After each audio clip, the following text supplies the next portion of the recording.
Iyi ni radiyo ijwi ry'Amerika. radiyo ijwi ry'Amerika ivugira i Washington DC mu Kinyarwanda no mu Kirundi. Mu Burundi ni ku mirongo migufi kuri metero 25, 31 na metero 41.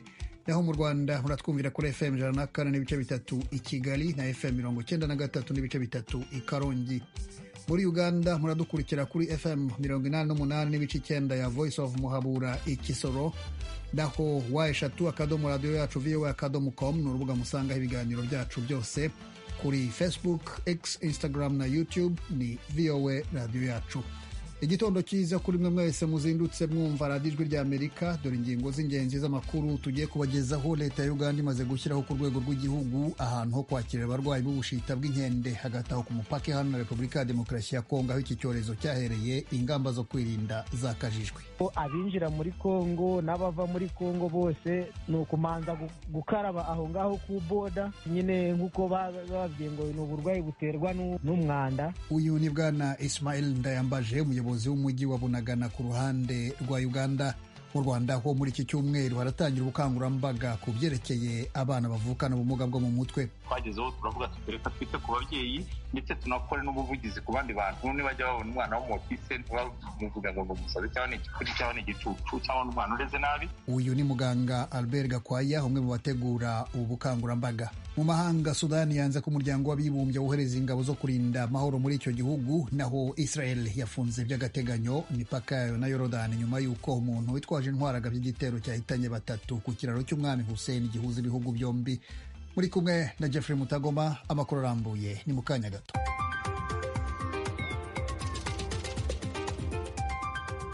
Amakuru tuyahere kuhavugwa hirya no hino ku isi. Nk'uko nari maze kubibabwira, Sudani yanze ubusabe bw'umuryango w'abibumbye bwo kohereza ingabo zawo zitagira aho zibogamiye mu butumwa bwo kurinda umutekano w'abasivili bakuwe mu byabo n'intambara hagati y'ingabo za leta n'umutwe wa Rapid Support Forces wayigometseho. Iyi ntambara yatangiye mu kwezi kwa kane mu mwaka ushize, yahitanye abantu babarirwa mu bihumbi, iteza ibibazo bishyira mu kaga ubuzima bwa benshi. Itsinda ry'impuguke z'abashakashatsi b'umuryango w'abibumbye ryoherejwe muri Sudani ryatangaje ku wa gatanu ushize ko babonye ibikorwa biteye ubwoba bibangamiye uburenganzira bwa muntu bikorwa n'impande zombi z'abashyamiranye mu ntambara ibera muri iki gihugu. Bavuze ko ibyo babonye bishobora kwitwa ibyaha by'intambara cyangwa ibyaha byibasiye inyoko muntu. Bahise basaba ko nta kuzuyaza umuryango w'abibumbye ukwiye kohereza umutwe w'ingabo zitagira aho zibogamiye ugahabwa inshingano zo kurinda abasivili. Minisiteri y'Ububanyi n'Amahanga ya Sudani iyobowe na Leta General Abdel Fattah al-Burhan yasohoye itangazo kuri wa gatandatu rivuga ko guverinoma ya Sudani yanze ku buryo budasubirwaho ibyasabwe n'intumwa z'umuryango w'abibumbye. Iryo tangazo ryise Komisiyo ishinzwe uburenganzira bwa muntu mu muryango w'abibumbye urwego rwa politiki kandi rutemewe n'amategeko. Rivuga ko ibyasabwe n'impuguke z'umuryango w'abibumbye biciye ukubiri n'inshingano zawo. Minisiteri y'Ububanyi n'Amahanga ya Sudani iravuga ko Komisiyo ishinzwe uburenganzira bwa muntu mu muryango w'abibumbye yagombye gushyigikira imbaraga z'igihugu aho kuzanira urundi ruhande mu kibazo gihari. Yamaganye kandi ubusabe bw'itsinda ry'impuguke zisaba ko yakomanyirizwa mu byerekeye kugura intwaro. Impuguke z'umuryango w'abibumbye zavuze ko abasivili bagera kuri 8 muri Sudani bakuwe mu byabo, abandi bagera kuri 2 bagahungira mu bihugu bituranye na Sudani. Abantu barenga 25 icya kabiri cy'abatuye mu gihugu bafite ikibazo cy'ibura ry'ibiribwa. Umuyobozi w'ishami ry'umuryango w'abibumbye ryita ku buzima Tedros Adhanom Ghebreyesus wari mu ruzinduko muri Sudani kuri iki cyumweru yavuze ko urugero rw'ibibazo bafite bikeneye kwitabwaho mu buryo bwihutirwa ruteye inkeke kandi nta kirimo gukorwa ngo intambara ibitera ihagarare. Washington, ijwi ry'Amerika. Iyi nama yahuje Ubushinwa n'ibihugu bya Afurika mu cyumweru gishize yabuze gato ngo ibabarire imyenda bimwe muri ibyo bihugu bibereyemo, ariko yemera inkunga ya miliyoni 50 na miliyoni 700 z'amadolari y'Amerika izatangwa mu buryo bw'imyenda n'ishoramari.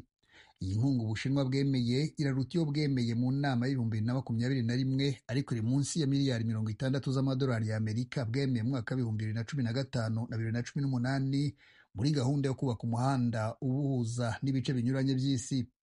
Muri iyi myaka yombi Ubushinwa bwatanze imari yo kubaka imihanda, ibiraro na za gari ya moshi.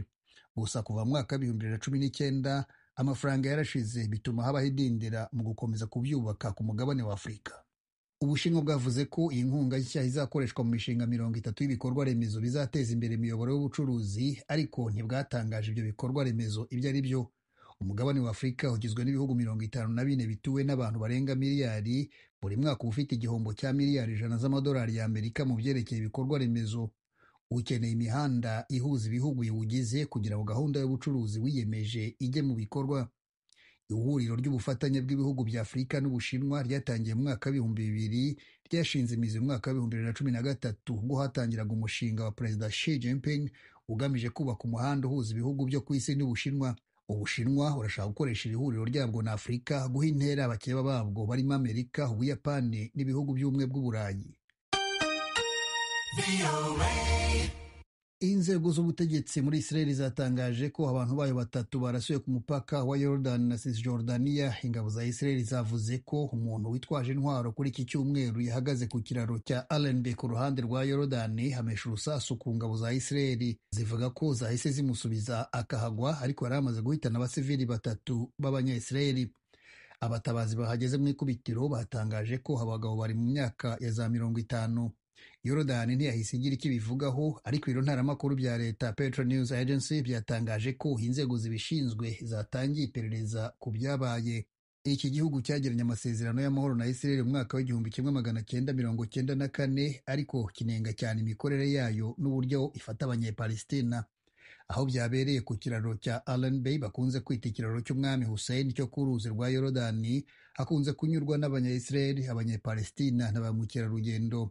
Inzego z'ubutegetsi muri Israel zatangaje ko icyo kiraro cyabaye gifunze kugeza igihe kitaramenyekana. Nyuma yaho gato Israel yatangaje ko ifunze imipaka 2 y'ubutaka ihuza na Yorodani, i Beit Shean mu majyaruguru na Eilat mu majyepfo. Minisitiri w'intebe wa Israel Benjamin Netanyahu yamaganye icyo gitero, avuga ko gifitanye isano na Iran n'imitwe y'abarwanyi yihuje nayo, harimo Hamas mu ntara ya Gaza n'uwa Hezbollah muri Libani.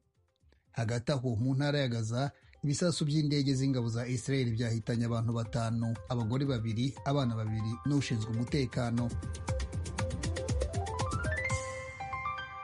Mukomeje kumva radiyo ijwi rya Amerika ivugira i Washington DC mu Kinyarwanda no mu Kirundi. Mugeno kuri wa3.radio.voa.com mukurikire aya makuru.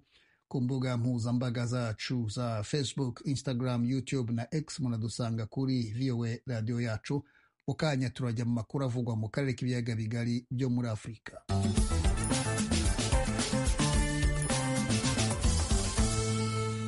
Mu biyaga bigari duhere muri Uganda, ho yashyizeho ibigo byihariye mu mavuriro yo ku rwego rw'igihugu no ku rwego rw'uturere byo kwakira no kuvura abantu banduye indwara y'ubushita bw'inkende. Ibi bibaye nyuma y'uko Minisiteri y'Ubuzima itangaje ko iyi ndwara imaze gukwirakwira mu bice bitandukanye by'igihugu. Ignatius Bahizi yateguye inkuru ikurikira. Ku ivuriro rikuru ry'igihugu rya Murago riri ku murwa mukuru wa Kampala n'ivuriro ryo mu mujyi wa Entebbe risanzwe ryakira abarwayi mu bihe b'ibyorezo, niho hateguwe kwakira abanduye ubushita bw'inkende ku rwego rw'igihugu. Ku mavuriro yo mu turere nayo yateguye imyanya yihariye yo kwakira no kuvura abanduye mu gihe bagaragaye muri ibyo bice. Ibi byakozwe cyane mu turere twegereye umupaka n'igihugu cya Repubulika ya Demokarasi ya Kongo, igihugu kibasiwe cyane n'iyo ndwara. Minisiteri y'Ubuzima yarayitangaje ko hamaze kugaragara abantu 10 banduye iyo ndwara, kandi bakaba bakeka ko hashobora kuba harimo n'abandi bataragaragaza ibimenyetso. Minisitiri Ruth Aceng avuga ko bashize mu byiciro ahantu hashobora kwibasirwa cyane, kandi bagashyiraho gahunda y'umwaka umwe yo guhangana n'icyo cyorezo ikubiyemo gukangurira abaturage ibijyanye n'ubushita bw'inkende.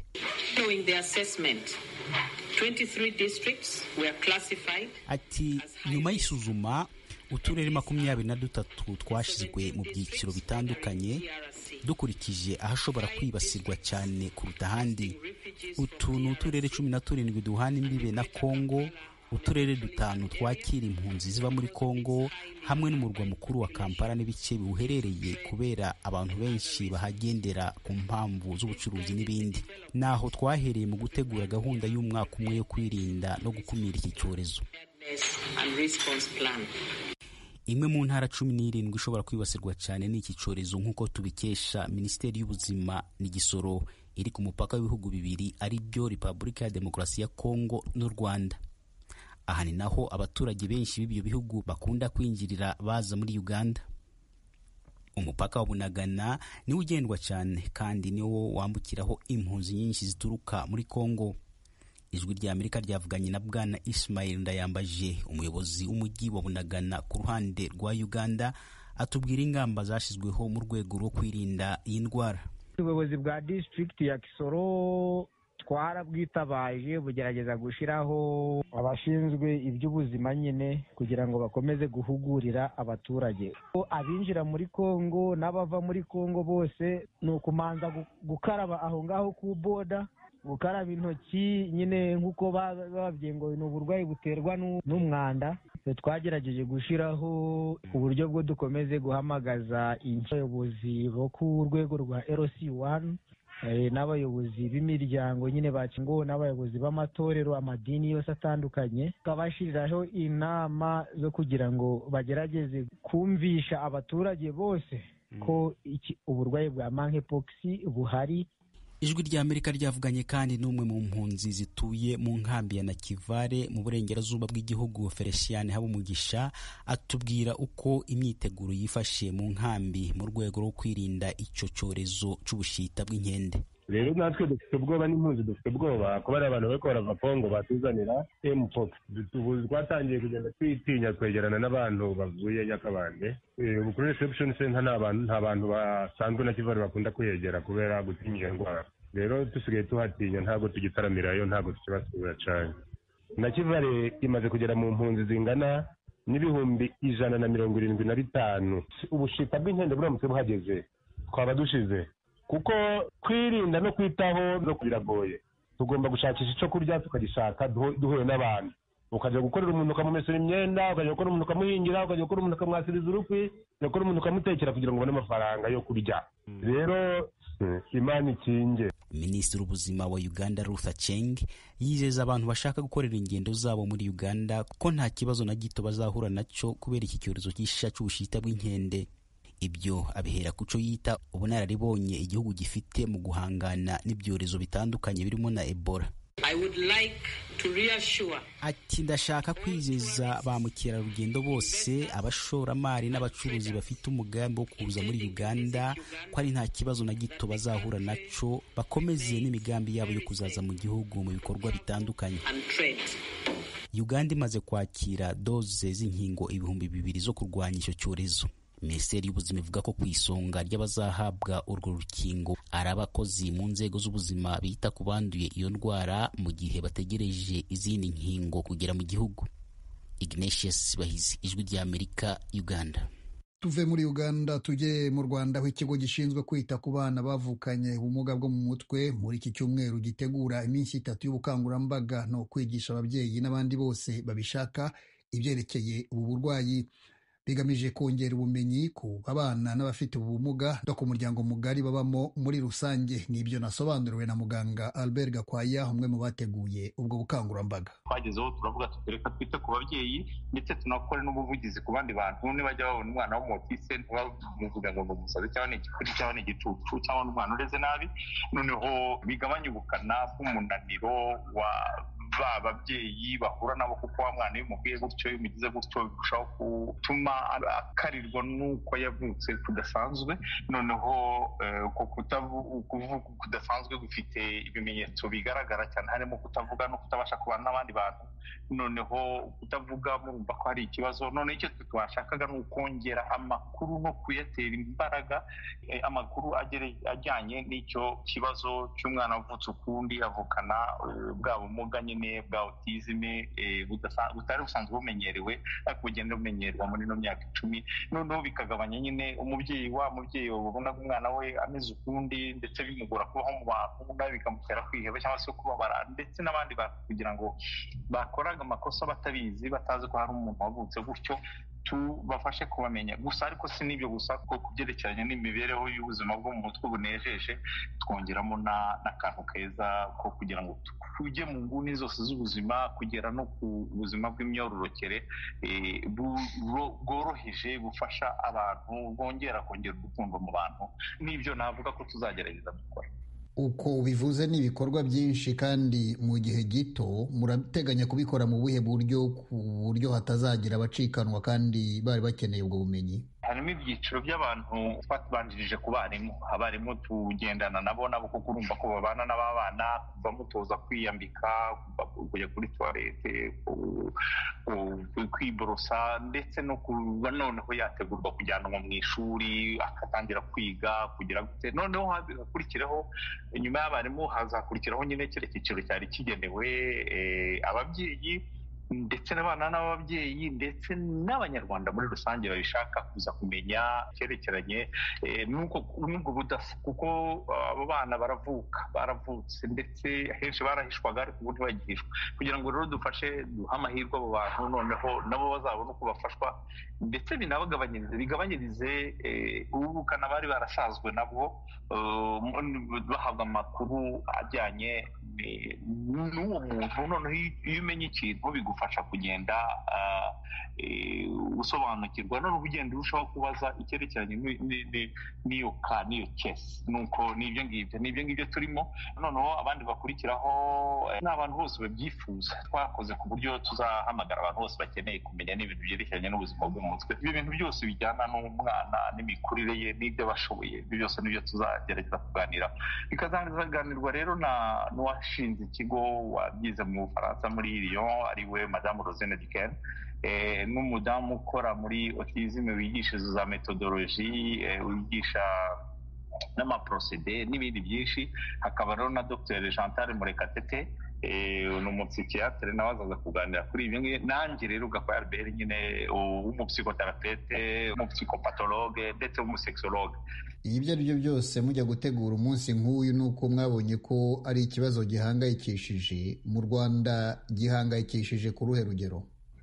Ubu amastatistike ntabwo nabasha kuyavuga, ariko ayo numvise ntibuka ntanasomye njyewe ubwanjye, numvise ko hamaze kuba abana ku bana bavuka bamaze kuba benshi, ariko ku byerekeranye nk'ibihugu tubamo nka za Belgique na za Italy bamaze kuba, imibare sinabasha kwivuga ngubu kuko batunguwe kuba nabazwa amastatistike, ariko bamaze kuba benshi.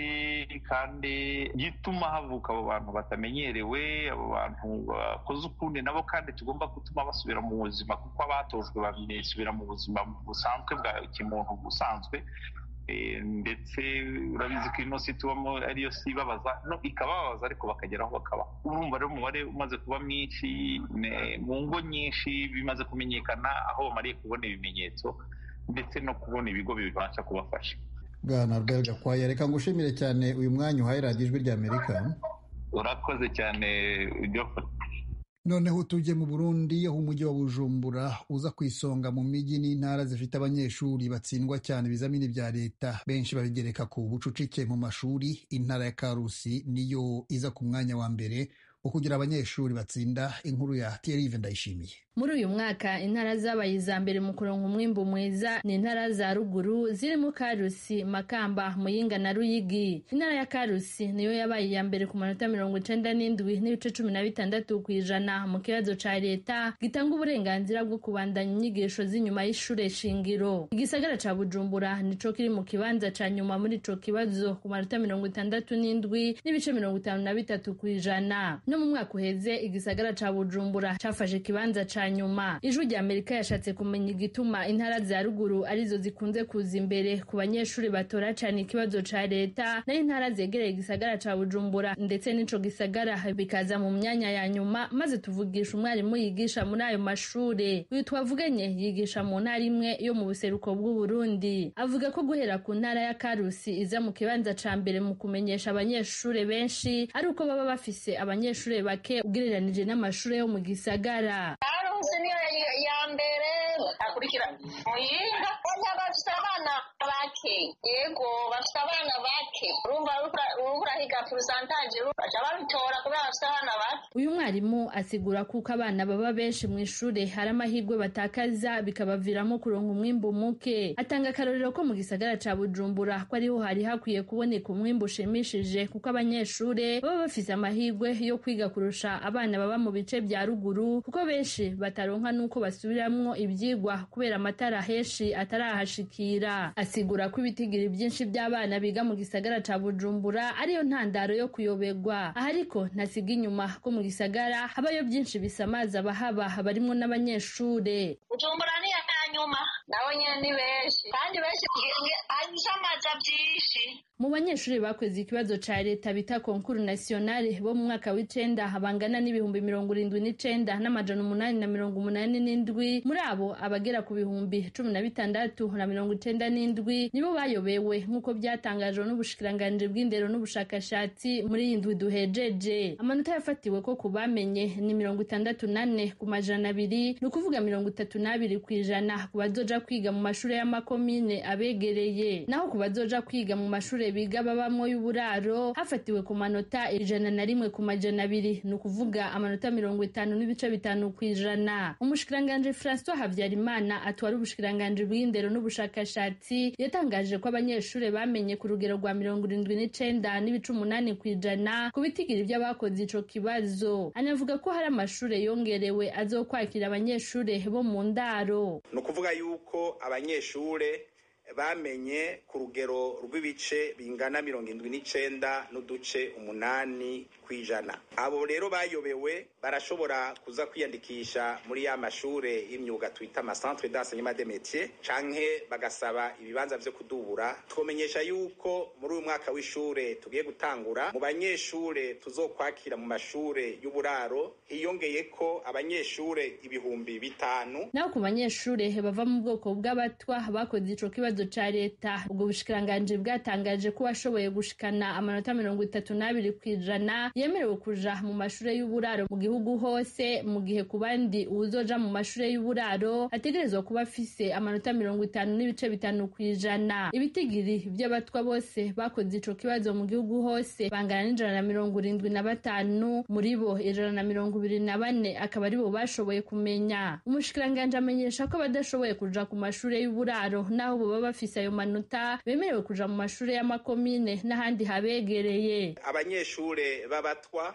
bashoboye gutora ico kibazo ca konkuru bose bafise uburenganzira bwo kuja mu mashure y'indaro, no kuvuga umunyeshure w'umutwa ashobora kuba yaronse n'imiburiburi 68 ku majana 2 afise uburenganzira bwo kuja mu mashure y'uburaro. Komine yabaye ya nyuma mu makomine yose agize igihugu ni komine Ntahangwa yo mu gisagara ca Bujumbura, aho yarose amanota 60.66 kw'ijana. Mu Burundi umwaka w'ishure w'ibihumbi 2024 ushira w'ibihumbi 2025 ukaba uzotangura ku igenekerezo rya 16 ukwezi kw'icenda umwaka w'ibihumbi 2024 nk'uko byatangajwe n'ubushikiranganji bw'indero n'ubushakashatsi.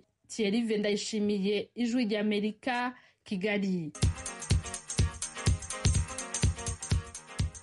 Radio Ijwi ry'Amerika ivugira i Washington DC mu Kinyarwanda no mu Kirundi. Amakuru tuyakomereze ku y'imikino duhereye mu Rwanda, aho ishyirahamwe ry'umukino wa volleyball rihanganye n'ibibazo rivuga ko ari ingorabahizi. Ni mu gihe habura ukwezi kumwe ngo umwaka mushya w'imikino utangire. Jean Claude Munyandinda, byifashe bite?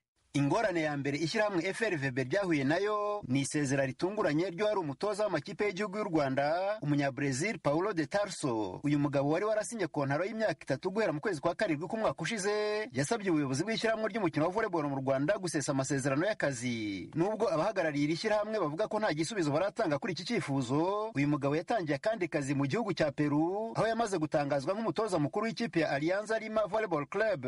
Nubwo asezeye igitaraganya, ni ku nshuro ya gatatu Paulo de Tarso yaratoje amakipe y'igihugu y'u Rwanda muri volleyball. Ubwa mbere hari kuva mu mwaka wa 2010 kugeza muri 2011 ubwo yatozaga ikipe y'abasore batarengeje imyaka 20. Muri 2021 Paulo de Tarso yongeye kugaruka gutoza amakipe y'igihugu y'u Rwanda mu irushanwa ry'igikombe cya Afurika ryabereye i Kigali. Gusa icyo gihe byaje kurangira nabi kuko ikipe y'igihugu y'u Rwanda y'abagore yakuwe mu irushanwa kubera ko yari yakinishije abakinnyi bakomoka muri Brazil mu buryo bunyuranyije n'amategeko. Indi ngorane volleyball y'u Rwanda iherutse guhura nayo nayo ni ugutsindwa uruhenu ku ikipe y'igihugu y'ingimbi zitarengeje imyaka 18 muri shampiyona ya Afurika yabereye muri Tunisia. U Rwanda rwakubise ibipfukamiro hasi imbere y'amakipe yose bahuye kuko rwatsinzwe na Maroc, Algeria, Tunisia, Kenya na Misiri kandi buri gihe ku maseti 3-0. Umutoza w'iyi kipe y'u Rwanda Dominique Ntawangundi warwanaga nuko nibura abasore be babona iseti imwe asobanura ko ikiba kigenderewe ari ugutsinda umukino nyirizina aho gutsinda iseti imwe yonyine. Ntekereza ko jewe ikigenza atari iseti ahubwo tuba dushaka gutsinda match, kuri twebwe iseti ntabwo ari ikintu kidasanzwe, tuba twifuza gutsinda match. Tuzakomeza kugerageza tuzamura urwego bizavamo tuzabyakira, ariko gahunda tuba dufite aba ari ugushaka gutsinda match amaseti 3. Iyo bidakunze rero ugutegura ibikurikira. Ibindi bihe bitoroshye ishyirahamwe ry'umukino wa volleyball mu Rwanda riheruka kunyuramo nuko umunyarwanda Fernand Ruterana wayoboraga akarere ka 5 ka volleyball muri Afurika yatakaje uwo mwanya w'ubuyobozi nyuma yo gutsindwa amatora. Umuyobozi mushya w'akarere ka 5 ka volleyball muri Afurika ni umunya-Uganda Nasiu Zaid Sadik wahigitse Fernand Ruterana wifuzaga manda ya kabiri. Hari bamwe mu bakurikiranira hafi volleyball yo muri aka karere basanga ibyabaye kuri Fernand Ruterana ari nka kakebo kajya mugarura. Abemeza ibingibi babishingira ku kuba mu matora ya manda irangiye ishyirahamwe FRVB ryaranze gushyigikira undi munyarwanda Gustave Nkurunziza wari usanzwe nyamara ayobora urwo rwego rwa zone 5. Ayo mahitamo yo kwirengagiza umunyarwanda umwe bagahitamo kwamamaza undi munyarwanda yafashije Fernand Ruterana gutsindira manda imwe, ariko agiye kwiyongeza iya kabiri akubitirwa hareba inzega. Jean-Claude Munyandinda, Ijwi ry'Amerika i Kigali. Amakuru y'imikino tuyakomereze mu Burundi aho imikino ya kamarampaka muri basketball yatangiye kuwa gatandatu. Iyi mikino yiganjemo abakinnyi b'abanyamahanga. Abakurikiranira hafi basketball y'u Burundi bakavuga ko babona imikino ari myiza, ariko bakagira impungenge ku hazaza h'u Burundi muri iyi mikino. Desire Hatungimana nibyo atubwira. Kuva kuri wa gatandatu imigwi ine ya mbere mu higanwa ry'u Burundi ari Urunani, Dinamo, Remesha na Tigers iriko iratana mu mitwe mu nkino za kamarampaka. Ni nkino zirimwe abakinnyi b'abanyamahanga ku rwego runini, aho usanga mu bakinnyi 12 bemerewe kuri buri rukino usangamwo abanyamahanga bagera ku 9. Mu kibuga harimo guhangana gukomeye, naho bimaze gusa naho Dinamo n'Urunani arizo zohurira mu rukino rwa nyuma, kuko kugeza ubu zifise intsinzi 2-0 bwabo bahanganye. Iyo migwi ya Dinamo ni nayo biboneka ko yaguze neza, kuko tuyisangamwe abakinyi bamuka cyane cyane mu bihugu vya Afrika y'Epfo, Amerika na Senegal bakunze kwitabira inkino za Basketball Africa League. Naho biruko abakurikirana hafi urwo rukino baremeza ko bariko bararaba inkino zo rwego rushimishije, ariko bakagaragaza impungenge kuri kazoza ka basketball y'u Burundi mu gihe abene igihugu batakibona umwanya uhagije wo gukina. Nabye kuri bana abanyamahanga ariko barakina muri basketball y'u Burundi, ntabwo byita ko ari iterambere rya basketball y'u Burundi. Bisigura ko nta cizere gihari cy'uko basket kiratera imbere ku Barundi. Abantu barabo inkino bariko bararyoherwa, mugabo iterambere yige ntari hari. Gusa turaba ibintu biteye imbere kuko turaba abakinnyi amaze gutera imbere, mugo ni turaba basketball y'Abarundi iteye imbere kuko Abarundi nta barimwo. Ku ruhande rumwe usanga ku kibuga hariho icyo no kwita spectacle, mugabo ku rundi ruhande harakwiye gufatwa ingingo yo kugabanya ico gitigiri c'abanyamahanga mu mugwi kugira ngo b'Abarundi nabo bashobore kuboneka. Arsene Furanzima ni umwe mu bamenyereza b'Abarundi. Kubwiwe ngo kubona abanyamahanga biyongera bikabije mu higanwa ry'u Burundi ngo inyungu ni y'akanya gato. Igiteye ikibazo muri aya playoffs tugezemo nuko umurwi ufise abakinyi benshi utarenza abakinyi 3. Twe naco nibaswa atari ikintu ciza cane, kuko tuca dusanga by'ukuri imirwi yahiganywe kandi tugashobora no kuronka inda muga tugasanga ntayifise Abarundi bakwiriye kugira ngo boja muri BAL nimba boja mu mahiganwa hanze, kandi urumva no kuronka equipe nationale kica kiba ikintu kigoye kuko nta Barundi bakwiriye bahari. Birashobora kugira ingaruka y'uko bamwe muri bo babiheba kuko babona yuko umenga naho bakina akigoro kabo ntikabonwa kuko ibibanza bari gukinamo bica bizamwo abanyamahanga. Umumenyereza asaba ashimitse ubushikiranganje bw'inkino n'abarongoye ishyirahamwe rya basketball mu Burundi gufata ingingo zihuta kugira bakingira urwo rukino. mu mahiganwa hano muri Africa Basketball Africa League hariho igitigiri badashobora kurenza c'abanyamahanga.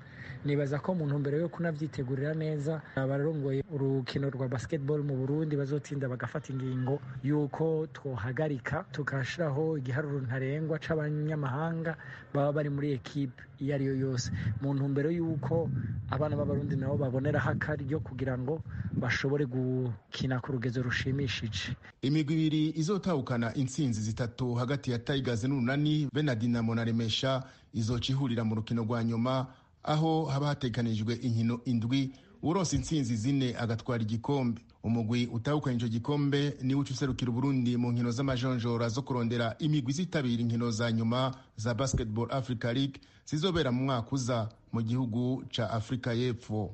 Desire Atungimana, Kigali, Ijwi ry'Amerika. Inshuti mukomeje kudutega amatwi, amakuru twabagezagaho muri iki gitondo n'aha tuyasoreje. Kuri mikro